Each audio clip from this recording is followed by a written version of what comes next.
In the quiet, wind-swept autumn of 1980, the three remaining nuns of the Our Lady of Sorrows convent, Sister Agnes, Sister Therese, and the young novice, Sister Maria, vanished without a trace. Their modest quarters were left undisturbed, a half-eaten meal still on the refectory table, their breviaries open to the day psalms. The local police conducted a perfunctory investigation, concluding that the women, perhaps disillusioned by the modernizing church or lured by the secular world, had simply walked away. A single, unreliable witness claimed to have seen three women resembling the nuns getting into an unmarked sedan on the highway a mile from the convent gates. The lead went nowhere. The case file, thin and inconclusive, gathered dust, and the convent, its doors shuttered, became a silent monument to a forgotten mystery. The official narrative solidified into a sad, simple tale of abandoned faith. But 20 years later, in the summer of 2008, a historical restoration expert named Leo felt his chisel strike something that wasn't stone. He was working on the chapel's main altar, a magnificent marble structure gifted by a wealthy benefactor decades earlier, when he found the seam. It was almost invisible, a hairline crack that did not follow the natural grain of the stone. A deep, resonant hollowness echoed back when he tapped it. Curiosity overwhelming his professional restraint, he and his team spent the next hour carefully working around the anomaly.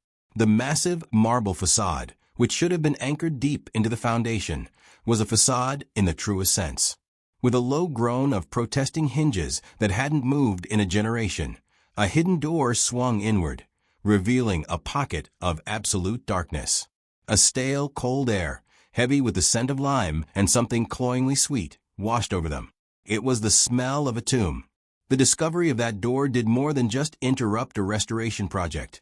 It shattered a carefully constructed lie that had held for nearly 3 decades, and it pulled a man on the verge of retirement back into the one case that had always felt like a deep, personal failure. The air inside the cramped, man-made crypt was thick and still, a vacuum-sealed pocket of time. Detective Alastair Finch stood at the threshold, the beam of his flashlight cutting a nervous, dancing path through the darkness. The harsh, sterile scent of industrial lime was the first thing that hit him, overpowering the underlying odor of decay. It was a clean, chemical smell, clinical and wrong. It didn't belong in a place of worship. Inside, the space was no bigger than a closet, crudely hollowed out behind the altar's foundation. On the floor, 3 skeletons lay in a tangled heap, their brown woolen habits remarkably preserved by the dry, sealed environment. The cheap wooden rosaries, clutched in their skeletal fingers, were the only testament to who they had been. Finch felt a cold knot tighten in his stomach. He was 59 years old, with a face mapped by years of grim discoveries, but this felt different. He had been a rookie detective in 1980, relegated to fetching coffee and running license plates, while his superiors quickly and carelessly closed the book on the missing nuns. He had always felt the wrongness of their conclusion, a quiet, persistent hum of injustice he could never shake.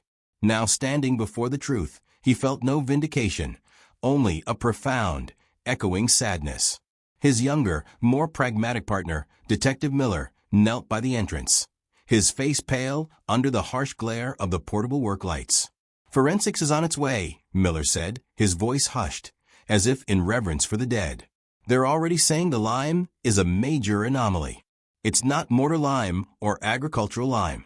It is specific industrial-grade quicklime, used for drying out large-scale construction foundations. Not something you'd find in a convent supply shed." Finch's gaze didn't leave the remains.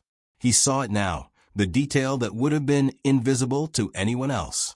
A small, tarnished silver locket lay near the smallest skeleton. The one he knew must be Sister Maria. He remembered from the old file that she had entered the convent with nothing but the clothes on her back and that locket, a gift from her late mother.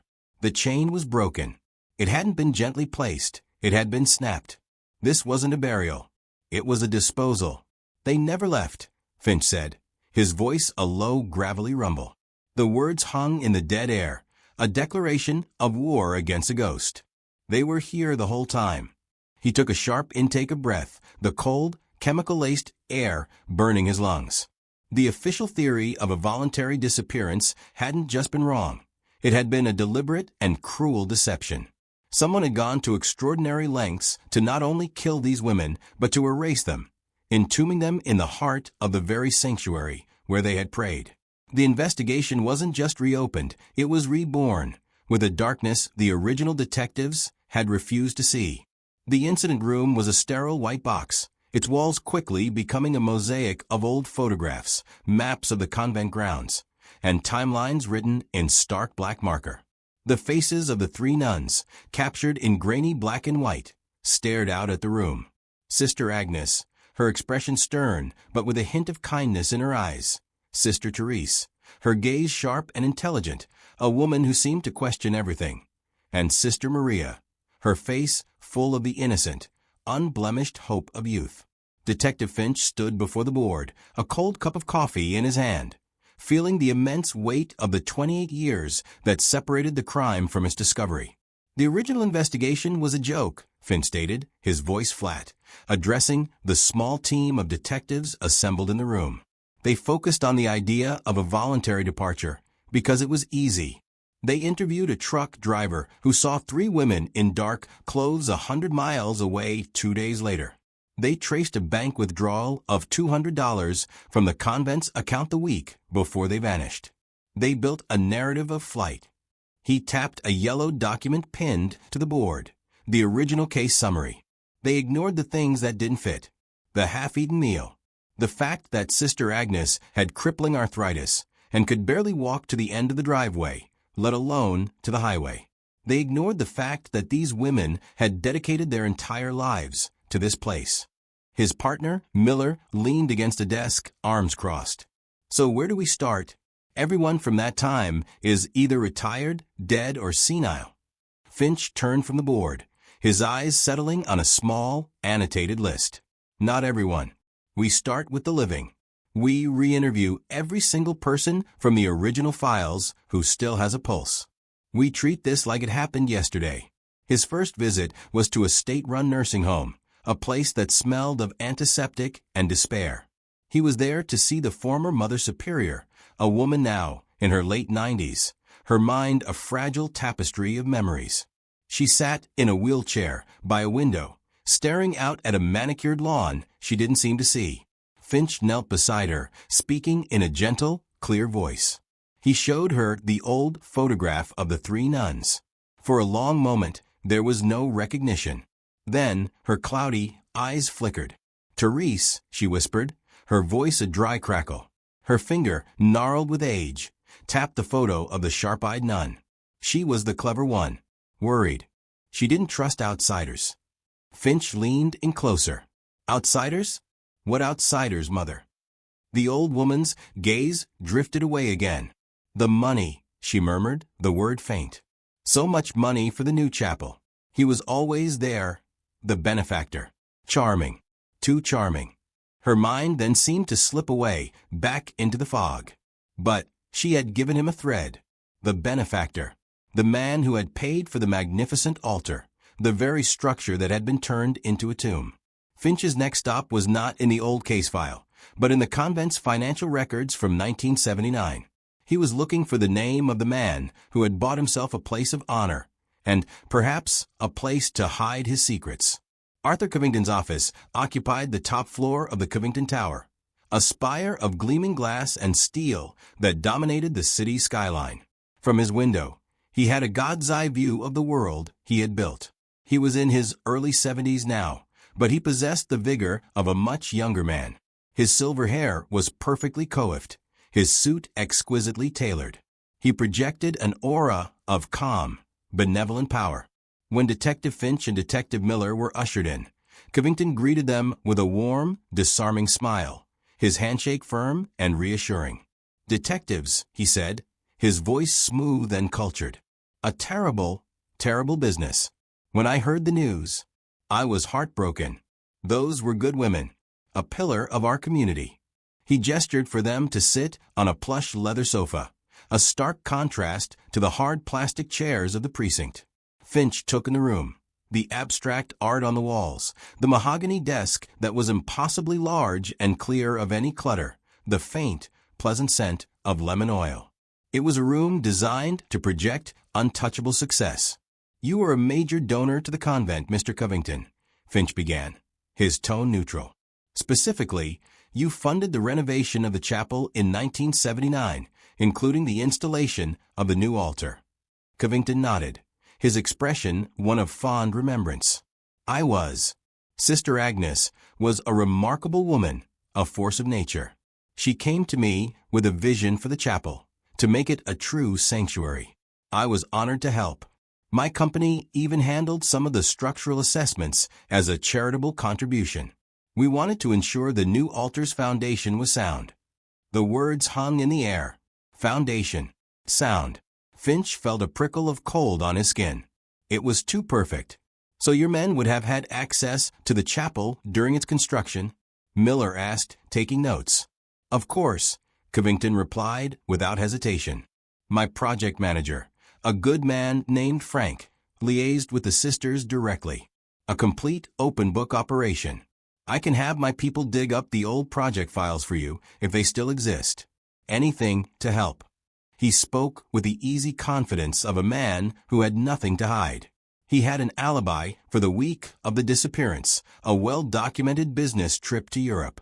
He answered every question with practiced sincerity, his brow furrowed with just the right amount of concern. As the interview concluded, he walked them to the door.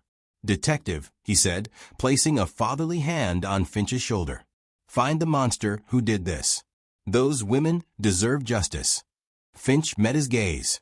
Covington's eyes were a clear, placid blue, but behind them, Finch sensed a profound emptiness, a chilling void. There was no flicker of genuine emotion, only a flawless performance. As they rode the silent elevator down, Miller sighed.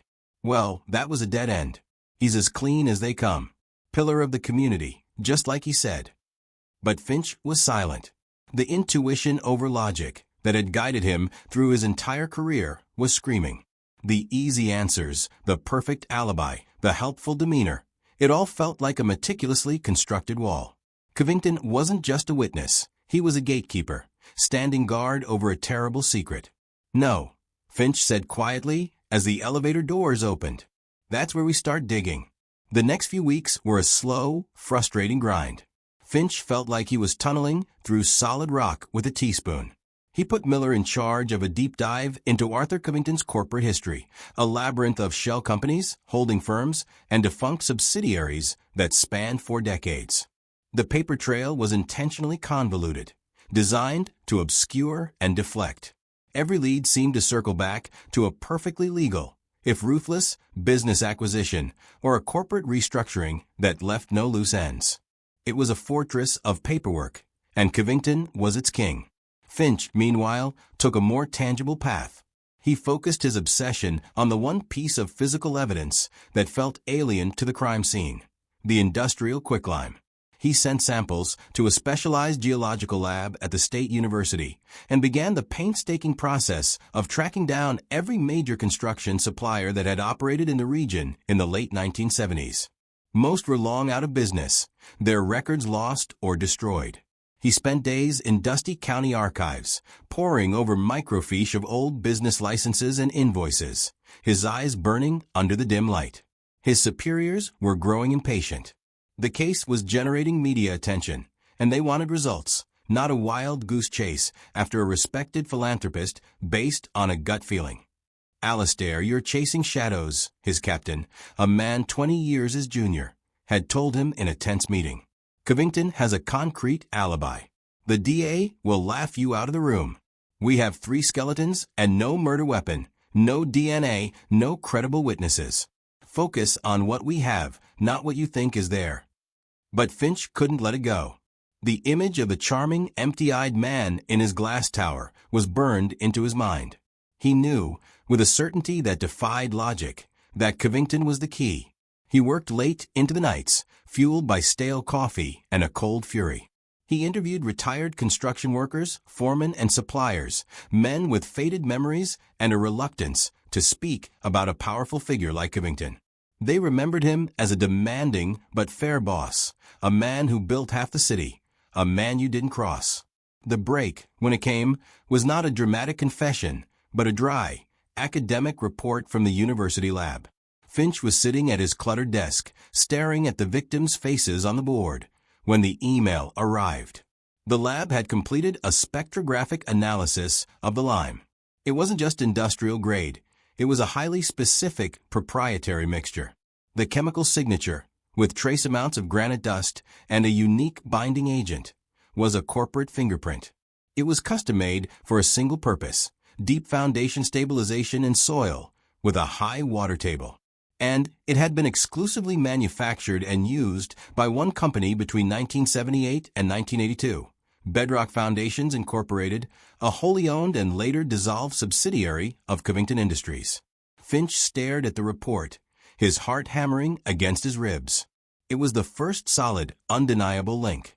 The very substance used to seal the nuns' tomb, to desiccate their bodies and hide them from the world, was a product of Arthur Covington's empire. It was a piece of his corporation, left behind in the dark. The fortress of paperwork had a crack in its foundation. The lab report was the first tremor. The earthquake came a day later for Miller. He had been cross-referencing old City Planning Commission archives with land deeds from the 1970s, a task so tedious it was considered a punishment for junior detectives. He burst into the incident room, waving a set of faded architectural drawings. "I've got it, Al," he said, his voice breathless with excitement. "I've got the motive." He spread the documents across a table. They showed a detailed proposal from 1979, submitted by a development company later absorbed by Covington Industries. The project was called Rivers Bend, a massive multi-million-dollar plan for a luxury hotel, a golf course, and high-end condominiums. The centerpiece of the development, the main hotel, was sited on a prime piece of riverfront land. And guess what that prime piece of land was? Miller said, tapping a section of the map. The Our Lady of Sorrows Convent. Finch looked at the plans, then at the map on the wall. It was all there. Covington's grand vision required the convent's property. Without it, the entire project was unfeasible. The proposal was officially submitted to the City Planning Commission on October 5, 1979, Miller continued, his words coming in a rush. And then, on January 12, 1980, it was abruptly withdrawn. The official reason cited was unforeseen logistical challenges. Finch did the math in his head. The nuns disappeared in the first week of January 1980. The logistical challenge wasn't a zoning issue or an environmental concern. The logistical challenge was 3 women who refused to sell. They wouldn't leave, Finch said, the pieces clicking into place with sickening clarity. Sister Agnes wouldn't sell her convent. It was their home, their life's work. She would have seen his development for what it was. Greed, not progress. The unveiling had begun. The respectable philanthropist was dissolving into the image of a ruthless predator. Finch now had the means, the proprietary lime from Covington's company, and the motive, a multi-million-dollar development project. He just needed the human element, the witness who could place Covington at the scene. He went back to the old files, looking for anyone connected to the convent grounds. He found a name, a former groundskeeper, Thomas Miller, no relation to his partner, who had left his job abruptly a month after the nuns vanished. It took Finch 2 days to find him, living in a small, run-down trailer 100 miles away. Thomas was an old man now, his face a roadmap of hard-lived years, his hands shaking. He was terrified. At first, he denied everything, claiming he left for a better-paying job. But as Finch sat with him, speaking not as a cop, but as a man seeking truth for 3 murdered women, the old man's resolve crumbled. Tears welled in his eyes. "He paid me," Thomas whispered, his voice raspy with disuse and shame. "Mr. Covington. He gave me $5,000. It was more money than I'd ever seen. He told me to forget what I saw, to just leave town and start a new life." Finch leaned forward, his own voice gentle. "What did you see, Thomas?" The old man took a shuddering breath. "I saw his car. The fancy, black one. It was parked behind the chapel, late at night. The night they disappeared. I thought it was strange, but I didn't think not this." He hesitated. Then a final, crucial memory surfaced. And the week before, his construction men were there. Inside the chapel. They told Sister Agnes they were reinforcing the floor under the altar, a gift from Mr. Covington to ensure it lasted 100 years. They were working late at night, making a lot of noise behind a big canvas curtain they put up. They brought in bags of that white powder. Thomas looked at Finch, his eyes full of a guilt he had carried for 28 years. I knew it was wrong. I just didn't know how wrong. The confrontation was not a matter of if, but when. Armed with the forensic link, the financial motive, and now a direct witness, Finch knew he could get a warrant. But he needed to see the man's face one more time. He needed to look into the placid blue eyes of Arthur Covington and let him know the carefully constructed world he had built upon the bones of 3 innocent women was about to crumble. Finch and Miller drove to Covington's estate, a sprawling mansion set behind imposing iron gates. They didn't call ahead. This time, there would be no polite appointment, no offer of coffee. A stone-faced butler led them through a cavernous, silent foyer to a sunroom overlooking a garden that was almost offensively perfect. Covington was there, dressed in casual slacks and a cashmere sweater, reading a book. He looked up as they entered, and for the first time, Finch saw a flicker of something other than practiced charm in his eyes. It was annoyance, a flash of irritation that his sanctuary had been breached. "Detectives," he said, his voice retaining its smooth cadence, though it was now edged with ice. An unexpected visit. Finch didn't bother with pleasantries. He remained standing, a deliberate power move. "We have a few more questions about your 1979 chapel renovation, Mr. Covington." He let the statement hang in the air. He watched Covington's posture subtly shift, his back stiffening. "I believe I've told you everything I know," Covington said, closing his book and placing it carefully on a glass table. "It was a long time ago." "We have the original work orders," Finch lied, a calculated risk. "They mention a significant amount of a specialized quicklime mixture delivered to the site, a proprietary product manufactured by your subsidiary, Bedrock Foundations Incorporated." The color drained slightly from Covington's face. It was almost imperceptible, but Finch saw it. The mask was beginning to crack. "That would make sense," Covington countered, recovering quickly. "As I said, we were ensuring the foundation was sound. It was a professional job." Miller stepped forward. "We also have the plans for your Rivers Bend development project, the one you withdrew a week after the nuns disappeared. The project that was unfeasible without the convent's land." Covington's jaw tightened. The facade of the benevolent philanthropist was dissolving, revealing the cold, hard lines of the ruthless businessman beneath.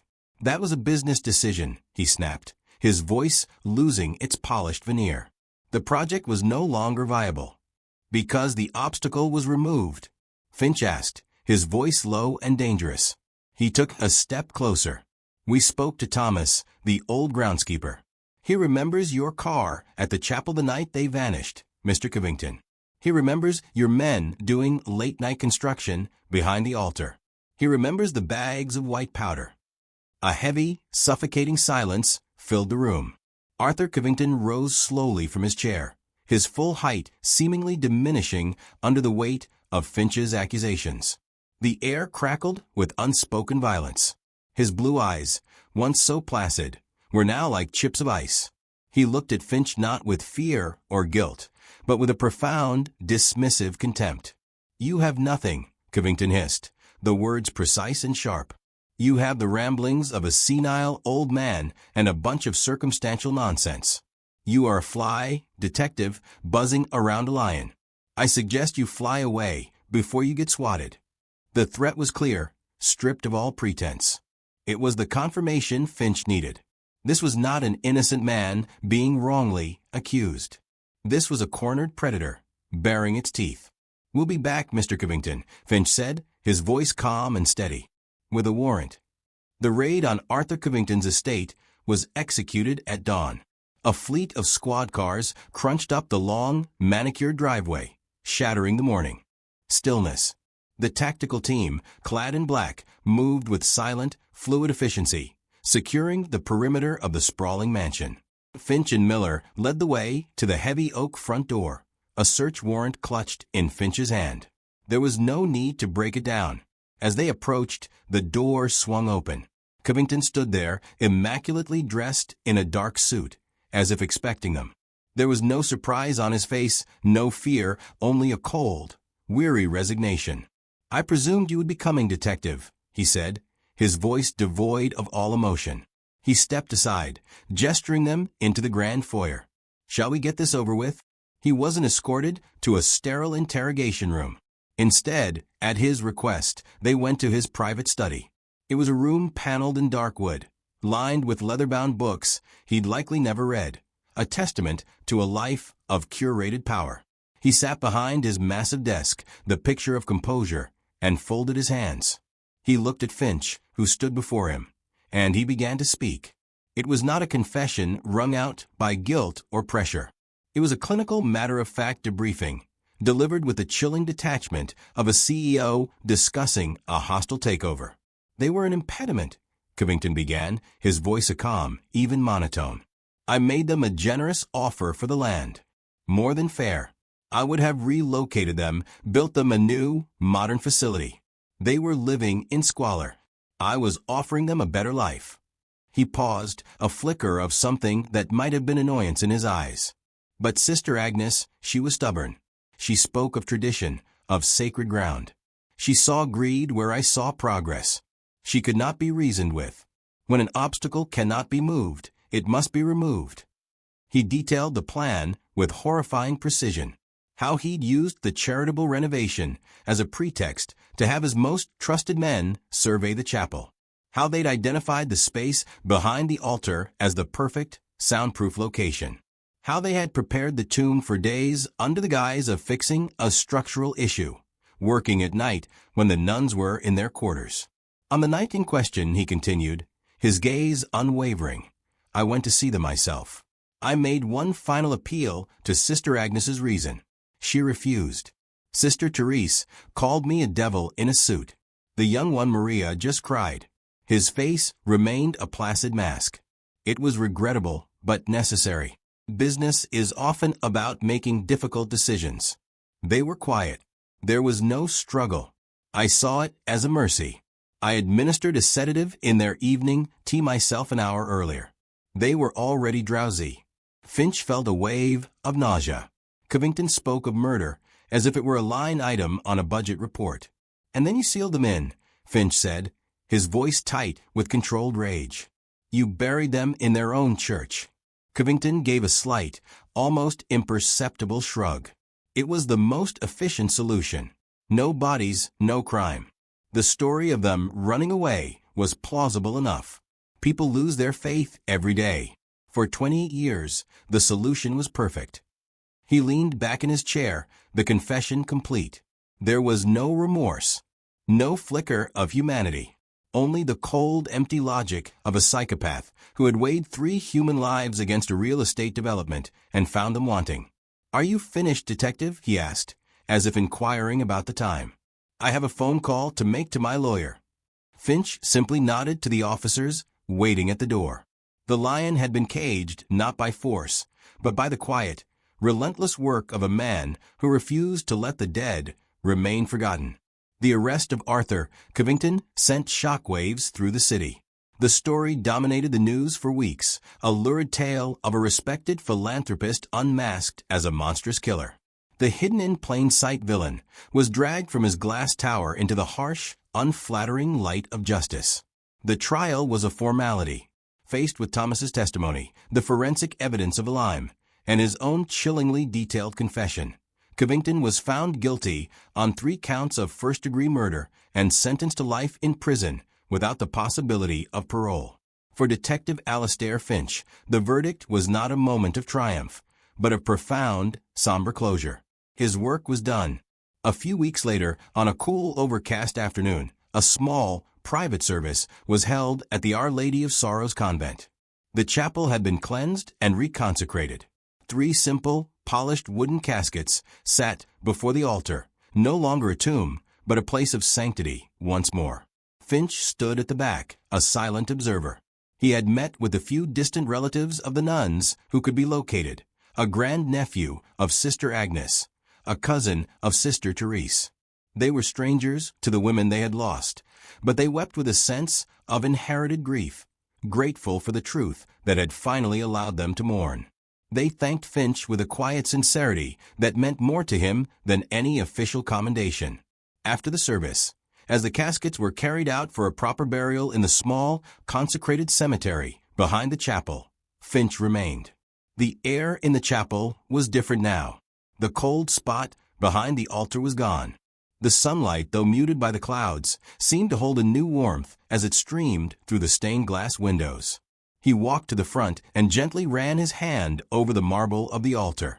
It was just stone now, its terrible secret exorcised. This case had been the bookend to his career, a ghost he had finally put to rest. He had given them their names back. Sister Agnes, Sister Therese, Sister Maria. They were no longer the vanished nuns of a cold case file. They were victims who had been found, and whose killer had been held to account. Justice, delayed for 28 long years, had finally been served. As he prepared for his own impending retirement, Finch looked not towards a future of leisure, but back at a past he had helped to heal. He left the chapel, stepping out into the clean, cool air, leaving the three sisters to their final, peaceful rest. The quiet hum of injustice he had carried for so long was, at last, silent.